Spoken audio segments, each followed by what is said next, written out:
வானவில்லின் நிறங்கள் 7ங்க. இந்த வானவில்லினுடைய ஒவ்வொரு நிறங்களுக்குமே ஒவ்வொரு தன்மைகள் உண்டு அப்படின்னு சொல்லலாம்.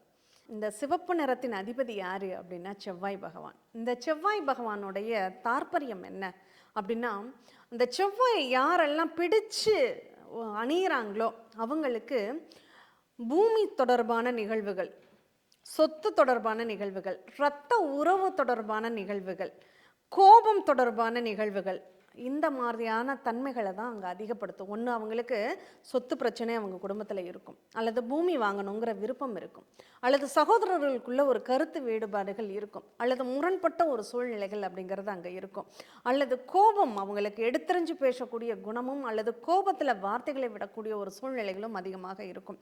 யாரெல்லாம் இந்த சிவப்பு நிறத்தை அதிகமாக பயன்படுத்துகிறாங்களோ அங்கெல்லாம் பாருங்களேன், ஒரு போர்த்தன்மை அப்படிங்கிறது அங்கே இருக்கும். நம்ம ஒன்றும் இல்லைங்க, இந்த கம்யூனிஸ்ட்டு அந்த கட்சியினுடைய சின்னம் பாருங்கள், சிவப்பு நேரத்தில் அங்கே கறிக்கருவால் வச்ச மாதிரி இருக்கும், ஆயுதம். அப்போ ஆயுதம் பிடிக்கிறதுக்கு அஞ்சாத ஒரு நிலை அப்படின்னு சொல்லலாம். இந்த சிவப்பு நிறத்தையே அவங்க சாதகமாக பயன்படுத்திக்கலாம். எப்படி?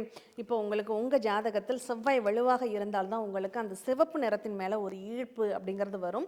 அப்போ அந்த சிவப்பு நிறத்தவர்கள் ஆயுதத்தை கையாளக்கூடிய ஒரு துறையை தேர்ந்தெடுக்கிறாங்க. ஒரு உதாரணமாக சொல்ல போனோம் அப்படின்னா, அவங்க ஒரு டாக்டராக இருக்காங்கன்னா அறுவை சிகிச்சை நிபுணராகவும், அவங்க ஒரு என்ஜினியராக இருக்காங்கன்னா மெக்கானிக், இரும்பு இயந்திரங்கள் ஆயுதங்களை பயன்படுத்தக்கூடியவராகவும் அவங்க இருக்காங்க, இல்லை உடற்பயிற்சி துறையில் இருக்கிறாங்க அப்படின்னா கட்டாயம் அவங்களுக்கு சாதகமான பலன்களை தரும். அதனால் சிவப்பு நிறத்திற்கும் நம்மளுடைய பலன்களுக்கும் தொடர்புகள் உண்டு. செவ்வாயினுடைய ஆதிக்கம் உங்களுக்கு இருக்கா? செக் பண்ணிக்கோங்க.